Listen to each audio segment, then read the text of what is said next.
तो स्वागत है आपका मॉडल प्रैक्टिस सेट 1 जो एसएससी एमटीएस के लिए बहुत ही इंपॉर्टेंट होने वाली है। तो चलिए स्टार्ट करते हैं। इस वीडियो में आपको जीके और इंग्लिश दोनों का प्रश्न देखने को मिलेगा, ठीक है। यानी इसमें आपको जीके का भी प्रैक्टिस कराया जाएगा और इंग्लिश का भी, एक ही वीडियो में दोनों। तो वीडियो लंबी होगी तो पूरा देख के जाइएगा। अलग अलग वीडियो बनाने से अच्छा है कि एक ही वीडियो बनाओ, उसमें दोनों को मैं डाला करूँ रोज़, यही अच्छा होगा।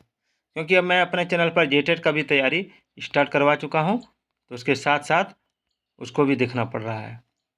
तो पहला सवाल है कि 24 पहियों के साथ सूर्य देवता के रथ के रूप में कौन सा मंदिर बनाया गया। आपका ऑप्शन है सूर्य नारायण मंदिर, दक्षिणावर्त मंदिर, फिर आगे देखते हैं, उसके बाद है सूर्य पहाड़ मंदिर, कोणार्क का सूर्य मंदिर क्या था। देखिए इसका जो आंसर हो जाएगा वो कोणार्क का सूर्य मंदिर है, ठीक है। ये 24 पहियों वाला कोणार्क का सूर्य मंदिर है। अब ये जो मंदिर है ये कहाँ है, तो यह उड़ीसा में है, जो पुरी से 35 किलोमीटर और भुवनेश्वर से 65 किलोमीटर दूर स्थित 13वीं शताब्दी में निर्मित सूर्य मंदिर है। और इसका निर्माण पूर्वी गंगीय वंशीय शासक राजा नरसिंह देव प्रथम के द्वारा 1255 ईस्वी में कराया गया था और इसे 1984 ईस्वी में यूनेस्को की विश्व विरासत सूची में शामिल कर लिया गया है। याद रखिएगा इसको। चलिए दूसरा है भारतीय रेलवे रेल कोच फैक्ट्री किस शहर में स्थित है। देखिए भारतीय रेलवे रेल कोच फैक्ट्री जो है ये किस शहर में स्थित है, तो ये कपूरथला शहर में स्थित है। कपूरथला, पंजाब के कपूरथला में, जिसकी स्थापना 1986 में की गई थी, ठीक है। चलिए आगे बढ़ते हैं। विटामिन ए को डैश के नाम से भी जाना जाता है। देखिए विटामिन ए को किस नाम से जाना जाता है, विटामिन ए को किस नाम से जाना जाता है। विटामिन ए का रासायनिक नाम के बारे में इसमें बोला गया तो रेटिनॉल होता है। क्या होता है, रेटिनॉल, ठीक है। और थायमिन जो होता है विटामिन B1 का होता है, B1 का, ठीक है। और राइबोफ्लेविन जो होता है ये B2 का होता है, ठीक है। और कैल्सीफेरॉल जो होता है ये विटामिन डी का होता है, याद रखिएगा। चलिए कुछ जड़ें जिन्हें डैश कहा जाता है वे मूल के अलावा किसी अन्य अंग से उत्पन्न होती है, किससे। देखिए कुछ जड़ें जिन्हें डैश कहा जाता है, देखिए वैसी जड़ें जो मूल या जड़ के अलावा पौधे किसी अन्य से उत्पन्न होते हैं उसे आकस्मिक जड़ें कहलाती हैं। क्या कहलाती हैं, आकस्मिक जड़ें कहलाती हैं। यानी option D is the right answer.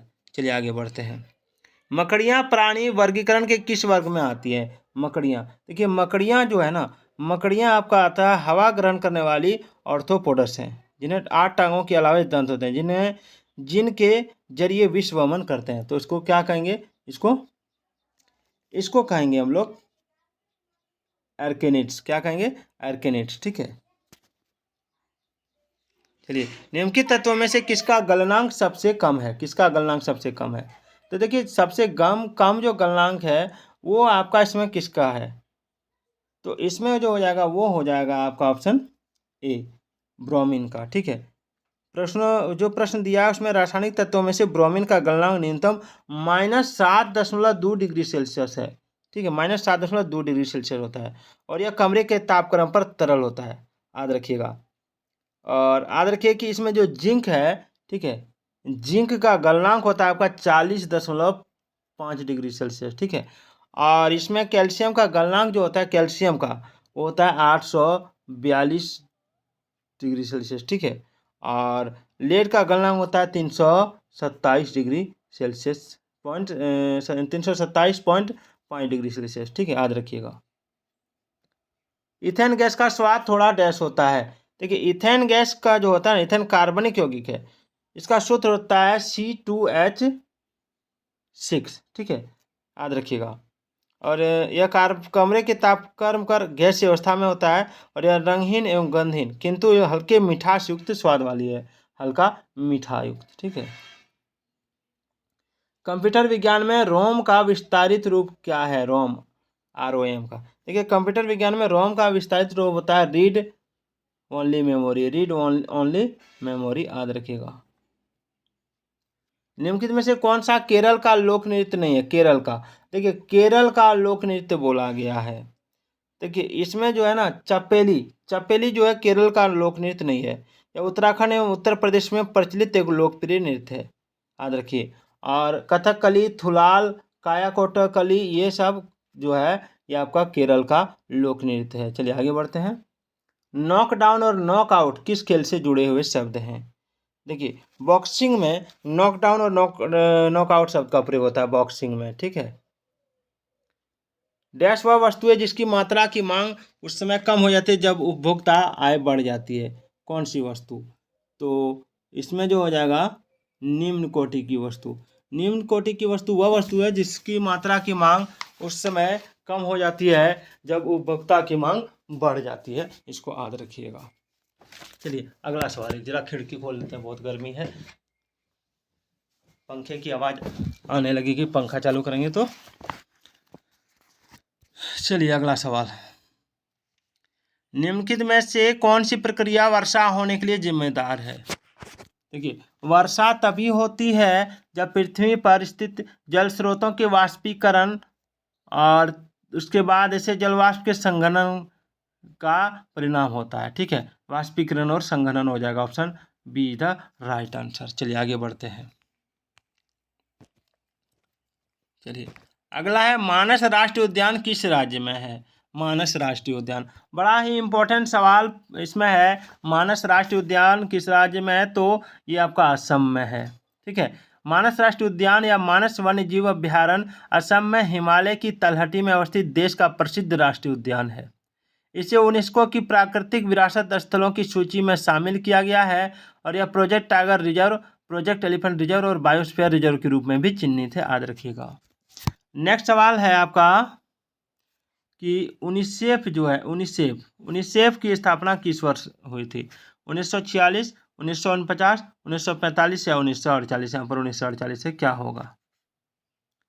देखिए इसमें जो राइट आंसर हो जाएगा वो हो जाएगा आपका 11 दिसंबर 1946 को। 11 दिसंबर 1946 को याद रखिएगा, ठीक है। 11 दिसंबर 1946 को संयुक्त राष्ट्र बाल कोष की स्थापना का आरंभिक उद्देश्य द्वितीय विश्व युद्ध में नष्ट हुए राष्ट्रों के बच्चों को खाना और स्वास्थ्य सेवाएं उपलब्ध कराना था, याद रखिएगा। चलिए आगे बढ़ते हैं।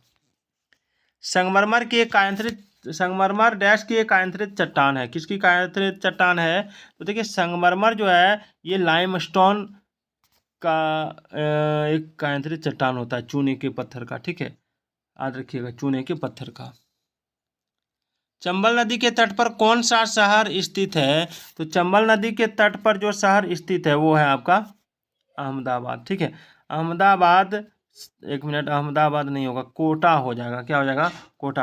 अहमदाबाद तो साबरमती नदी के किनारे स्थित है और अयोध्या सरयू नदी के किनारे स्थित है। और बद्रीनाथ जो है उत्तराखंड के चमोली जिला अंतर्गत पवित्र एक धार्मिक स्थल है और यह अलकनंदा नदी के तट पर स्थित है, याद रखिएगा। चलिए तो इसमें क्या हो जाएगा? कोटा आंसर हो जाएगा। तराइन का युद्ध पृथ्वीराज चौहान और डैश के बीच लड़ा गया था। ठीक है, तराइन के दो युद्ध पृथ्वीराज चौहान और मोहम्मद गोरी के बीच लड़े गए। पहला युद्ध 1191 ईस्वी में लड़ी गई थी, ठीक है, जिसमें मोहम्मद गोरी को पराजित कर दिया गया। और वहीं 1192 में हुई तराइन के दूसरे युद्ध में मोहम्मद गोरी ने पृथ्वीराज चौहान को निर्णायक रूप से पराजित कर दिया। चलिए, द्वितीय विश्व युद्ध किस वर्ष में शुरू हुआ? तो द्वितीय विश्व युद्ध कब शुरू हुआ था? तो 1 सितंबर 1939 को, ठीक है, 1 सितंबर 1939 को जर्मनी द्वारा पोलैंड पर किए गए आक्रमण के साथ द्वितीय विश्व युद्ध का सूत्रपात हो गया और सितंबर 1939 में शुरू हुए इस युद्ध का अंत 2 सितंबर 1945 को हो सका। इसमें दुनिया के 61 देशों ने भाग लिया, इसको याद रखिएगा। नेक्स्ट है, इसरो ने भारत के पहले उपग्रह का निर्माण किया जिसे डैश के रूप में जाना जाता है। इसरो द्वारा स्वदेशी तकनीकी से देश के जिस पहले उपग्रह का सफलतापूर्वक प्रक्षेपण और पृथ्वी की निर्धारित कक्षा में स्थापित किया गया उसका नाम आर्यभट्ट था। आर्यभट्ट उपग्रह को 19 अप्रैल 1975 को तत्कालीन सोवियत संघ के बैकानूर अंतरिक्ष केंद्र से इंटरकोस्मोस प्रक्षेपण वाहन के जरिए प्रक्षेपित कर सफलतापूर्वक कक्षा में स्थापित किया गया था। कब? 19 अप्रैल 1975 को, याद रखिएगा। चलिए आगे बढ़ते हैं। पृथ्वी की सतह से 2r की दूरी पर गुरुत्वाकर्षण के कारण त्वरण का मान डैश होता है, जहां r पृथ्वी की त्रिज्या है। देखिए इसका जो आंसर होगा वो क्या होगा? देखिए इस तरह का सवाल परीक्षा में पूछा जाता है सवाल एक बार और कि पृथ्वी की सतह से 2r की दूरी पर गुरुत्वाकर्षण के कारण त्वरण का मान डैश होता है, जहां r पृथ्वी की त्रिज्या है। तो इसमें आंसर क्या होगा? इसमें आंसर हो जाएगा आपका ऑप्शन सी। ठीक है, ग्रेविटी 9। ग्रेविटी 9 इसको याद रखिएगा। चलिए इस पर देखते हैं थोड़ा सा। इसमें गुरुत्वाकर्षण का कारण त्वरण जो होता है ना, तो उसका सूत्र होता है सार्वत्रिक गुरुत्वाकर्षण नियतांक गुना वस्तु का भार बटे वस्तु की दूरी का होल स्क्वायर। तो पृथ्वी की सतह से ऊपर जाने पर जी का मान क्या होता है? ये घटता है। ठीक है, चलिए किस भौतिक मात्रा की इकाई पास्कल नहीं है? देखिए जो जिस भौतिक मात्रा की इकाई पास्कल नहीं है वो हो जाएगा जड़त्व आघूर्ण। चलिए, भारतीय राजनीतिक पार्टी एआईटीसी का पूरा नाम क्या है? एआईटीसी का, देखिए एआईटीसी का विस्तारित नाम है all India Trinamool Congress. All India Trinamool Congress. ठीक है, कर्नाटक की संसदीय सीटों की संख्या डैश है राज्यसभा की। यहाँ राज्यसभा का पूछा गया है, तो ये 12 हो जाएगा। क्या हो जाएगा? 12 याद रखिएगा। जबकि लोकसभा में 28 है। कितना है? 28। इसको याद रखिएगा। अपूर्वी चंदेला डैश से संबंधित है? किससे संबंधित है? तो अपूर्वी चंदेला जो है ये आपका 10 मीटर एयर राइफल स्पर्धा की अंतर्राष्ट्रीय ख्याति प्राप्त निशानेबाज से संबंधित है, निशानेबाजी से। द ब्रोकन विंग नामक पुस्तक किसने लिखी? द ब्रोकन विंग नामक पुस्तक किसने लिखी? चलिए देखते हैं। देखिए, द ब्रोकन विंग नामक पुस्तक जो लिखा गया था वो सरोजिनी नायडू ने लिखी थी। चलिए अब हम लोग देखेंगे सेशन 2 में इंग्लिश। क्या देखेंगे? English language and comprehension. इसमें कह रहा है कि identify the segment in the sentence which contains the grammatical error. यानी इसमें ग्रामेटिकल एरर आपको बताना है, अगर नहीं है तो नो एरर में टिक लगाना है। सबसे पहले लिखा है I have got my masters degrees इन 2005। मैंने मास्टर की डिग्री 2005 में पाया था। तो इसमें क्या होगा? देखिए आई हैव गॉट है तो वाक्य में 2005 की बात की गई है, अतः और सिंपल पास्ट टेंस का होगा, ना कि प्रेजेंट टेंस का। अतः आई हैव गॉट की जगह आई गॉट का प्रयोग होगा। आई गॉट, यह इसमें एरर है, आई गॉट का प्रयोग होगा। Select the word with the correct spelling. सही स्पेलिंग से आपको वर्ड को सिलेक्ट करना है, जो सही स्पेलिंग किया हुआ है। तो इसमें जो हो जाएगा वो हो जाएगा आपका एडहेसिव। एडहेसिव ऑप्शन सी, इसका स्पेलिंग सही है। ठीक है, जिसका अर्थ है वस्तु का आपस में चिपकाने वाला पदार्थ। चलिए आगे बढ़ते हैं। Select the antonym of endeavour. Endeavour का एंटोनिम आपको बताना है। देखिए इंडिवियर का अर्थ होता है कठोर परिश्रम, तो इसका एंटोनिम जो हो जाएगा वो हो जाएगा आपका इसके इंडिवियर का पैसिविटी दिया, बग दिया, ऐसे दिया, इंटेंट दिया है। तो इसका पैसिविटी का मतलब होता है निष्क्रियता। क्या होता है? निष्क्रियता। तो हमको लग रहा है जैसे पैसिविटी ही होना चाहिए, पैसिविटी ही होना चाहिए, पैसिविटी ही होगा। चलिए आगे बढ़ते हैं। चलिए select the most appropriate option to substitute the underline segment in the given sentence. If there is no need to substitute it, select no improvement. देखिए नो इम्प्रूवमेंट वाला सवाल है। अगर आपको लग रहा है कि जो लाइन सेगमेंट इसमें दिया हुआ है इसमें कुछ गलती है तो इसमें से आप चुन के भर सकते हैं, अगर नहीं तो नो इम्प्रूवमेंट में टिक मारना है। देखा the meeting will start when the manager is arriving. देखिए यहाँ पर गलती है या नहीं है आपको बताना है। देखिए यहाँ वाक्य के पहले भाग में फ्यूचर टेंस का प्रयोग हुआ ना यहाँ पे, तो इसलिए दूसरे भाग में प्रेजेंट टेंस से अर्थ का बोध होगा व्हेन दी मैनेजर अराइव, अतः विकल्प इसका क्या होगा? Future tense when the manager is arrive. इसमें the meeting will start when the manager is arrive, जब मैनेजर आएगा तभी ना मीटिंग स्टार्ट होगा। तो इसमें नो इम्प्रूवमेंट हो जाएगा, नो इम्प्रूवमेंट। ठीक है, नो इम्प्रूवमेंट हो जाएगा। Identify the segment in the sentence which contains the grammatical error. इसमें ग्रामेटिकल एरर है, उसको आपको बताना है। After the match every player of the team went back to its house. देखिए एवरी प्लेयर दिया हुआ है, जब एवरी प्लेयर है तो इट्स हाउस है अपने घर में, इट्स की जगह हिज का प्रयोग होगा। क्यों? क्योंकि इट्स जो है ये निर्जीव वस्तुओं के लिए होता है। यहाँ मनुष्य है, ठीक है ना, प्लेयर मनुष्य है, इसलिए हिज का प्रयोग होगा। चलिए आगे बढ़ते हैं। तो यहाँ पर ये गलती है, option C. Select the most appropriate option to fill in the blank and make a grammatically correct sentence. Grammatically correct sentence आपको बताना है। His clothes were way over dash top for a sombre occasion. देखिए, his clothes were way over dash top for a sombre occasion में क्या होगा? देखिए, यहाँ top का अर्थ शरीर के ऊपरी भाग पर पहनने वाला वस्त्र होता है। तो यहाँ निर्दिष्ट का बोध कराने के लिए नाउन के पहले दी का प्रयोग होगा, द टॉप होगा, ठीक है ना, यहाँ पर दी होगा। चलिए आगे बढ़ते हैं। Select the most appropriate option to fill in the blank and make a grammatically correct sentence. आपको उचित ऑप्शन चुनना है, ग्रामेटिकली करेक्ट सेंटेंस बनाना है। लिखा है Celeste finally decided to take a back seat and let his son dash the family business. इसमें क्या होगा? Celeste finally decided to take a back seat and let his son dash the family business. देखिए यहाँ पर जो है, यहाँ पर let plus object plus verb 1 plus other words का प्रयोग, इसका स्ट्रक्चर है let plus object plus verb 1, ठीक है।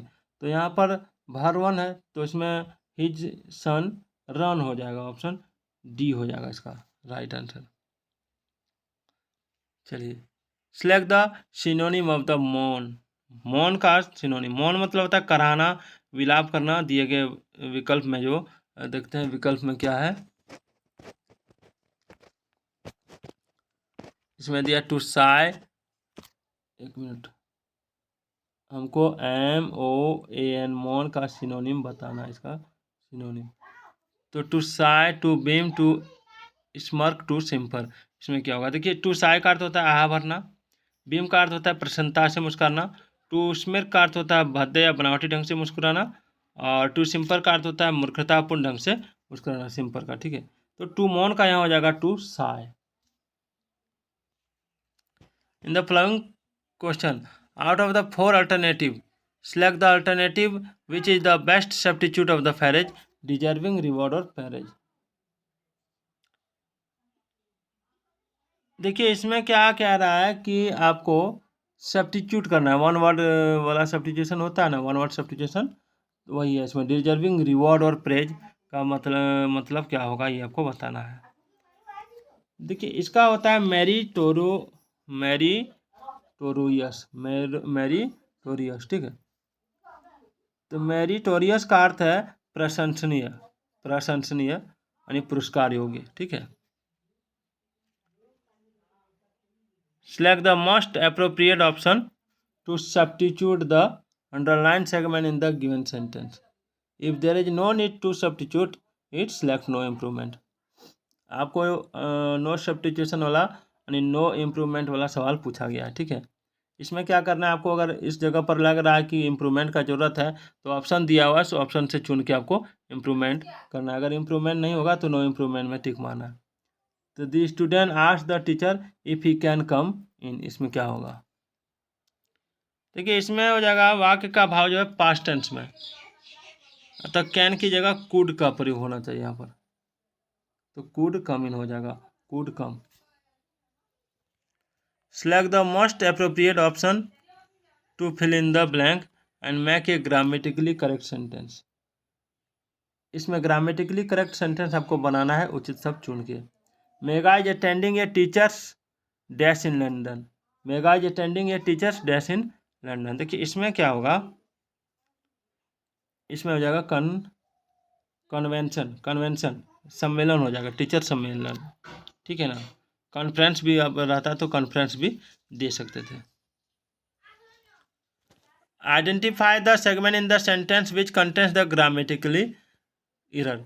इसमें आपको ग्रामेटिकली एरर आइडेंटिफाई करना है, जैसे the recently announcement about various government scheme impacted the society positively. देखिए, यहाँ तो द रिसेंटली अनाउंसमेंट में एडजेक्टिव प्लस नाउन का कॉम्बिनेशन होना चाहिए, जबकि रिसेंटली एक एडवर्ब है। रिसेंटली क्या है, एक एडवर्ब है, ठीक है। तो यहाँ एडजेक्टिव फ्रॉम रिसेंट का यूज होगा तथा रिसेंट एनाउंसमेंट्स होना चाहिए। तो यही इसमें गलती है, ऑप्शन डी द इसका एरर है। वही नो इम्प्रूवमेंट वाला सवाल है 13 नंबर में भी। तो Manish has not been attending the class for last month. देखिए इसमें क्या लगेगा फॉर लास्ट मंथ की जगह पर।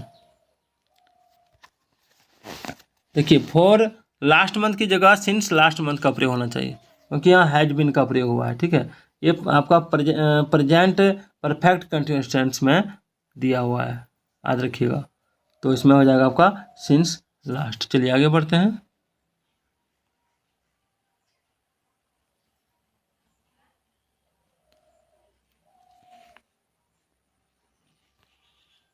Select the antonym of the beleaguer. Beleaguer का एंटोनिम क्या होता है? देखिए बिलीग्योर का अर्थ होता है आलोचना व मुश्किलों का सामना करना। तो इसमें जो विकल्प दिया हुआ है, इसमें मुश्किलों या आलोचना का सामना करना, आलोचना या मुश्किलों का सामना करना, तो इसका एंटोनिम बताना है आपको। असिस्ट हो जाएगा इसमें, असिस्ट। और GNAW नो का मतलब होता है आपका किसी को लंबे समय तक सताना, और असिस्ट मतलब होता है सहायता करना, क्योंकि यहाँ पर उल्टा पूछा गया। ठीक है, और बेजर, बेजर का अर्थ होता है बिल में रहने वाला, जो रात में बाहर निकलने वाला छोटा जीव। और पेस्टर का मतलब क्या होता है? पेस्टर का मतलब होता है किसी को परेशान कर देना। चलिए इसमें जो है आपका बोल रहा है in the following question this sentence given with blank to be filled in with an appropriate word, select the correct alternative out of the four and indicate it by selecting the appropriate option. यानी आपको उचित option चुन के भरना है। 100 बात की एक बात। लिखा the special court was dash without having reached any decision on the case. देखिए यहाँ पर एडजर्न होना चाहिए। रिक्त स्थान में जो इसका भाव है वाक्य का कि the special court was dash without having reached any decision on the case, तो एडजर्न होगा, जिसका अर्थ होता है न्यायिक। चलिए एडजर्न होगा जिसमें न्यायिक कार्रवाई बैठक की कुछ समय के लिए रोक देना और बाद में पुनः आरंभ करना। ठीक है, उसको स्थगित किया जाता है। Select the word with the correct spelling. Correct spelling किसका है?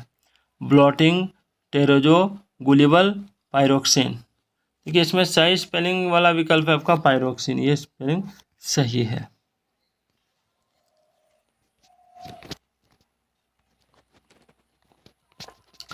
चलिए अभी और बहुत सारे सवाल बाकी हैं, उसको पूरा करेंगे हम लोग। अगला select the synonym of the melodramatic. Melodramatic का सिनोनिम क्या होगा? तो देखिए मेलोड्रामेटिक का अर्थ होता है सनसनीखेज, यानी वास्तविक रूप से उत्तेजक। तो इसका हो जाएगा आपका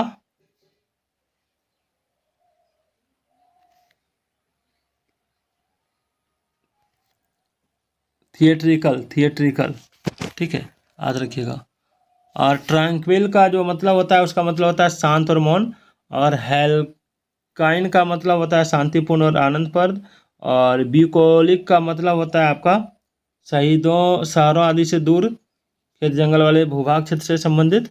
और थिएट्रिकल का मतलब होता है अति रंजनापूर्ण। ठीक है, चलिए आगे बढ़ते हैं। Select the most appropriate word for the given group of words. आपको उचित शब्द चुन के भरना है, जैसे ये सेट ऑफ 20। ठीक है, आपको उचित मीनिंग बताना है आपको इस ग्रुप ऑफ वर्ड्स का। तो सेट ऑफ 20 को स्कोर कहते हैं। ठीक है, एक स्कोर में 20 होता है। In the following question out of the 4 alternative select the alternative which best express the meaning of the idiom और फ्रेज। इस इडियम और फ्रेज का सही मीनिंग बता रहा है वो कौन सा है? तो to do random acts hoping one will be successful, या फिर to have a casual conversation, या टू रिलीज स्टोमक गैसेस, या to brag about some mild achievement. क्या होगा? टू शूट द ब्रिज का। देखिए टू शूट द ब्रिज, इसका अर्थ होता है अनौपचारिक ढंग से बातचीत करना। तो उसमें हो जाएगा to have a casual conversation. ये to have a casual conversation, option B is the right answer. Select the most appropriate word for the given group of words. इस वन वर्ड सब्स्टिट्यूशन वाला सवाल है। तो ये person who rules without consulting the opinion of others, इसमें क्या होगा? तो इसको कहते हैं ऑटोक्रेट। ऑटोक्रेट हो जाएगा, ऑटोक्रेट यानी निरंकुश शासक। उसके बाद एक पैसेज रहेगा जिसको आप लोग खुद कर सकते हैं। तो आज का ये वीडियो कैसा लगा कमेंट जरूर कीजिएगा।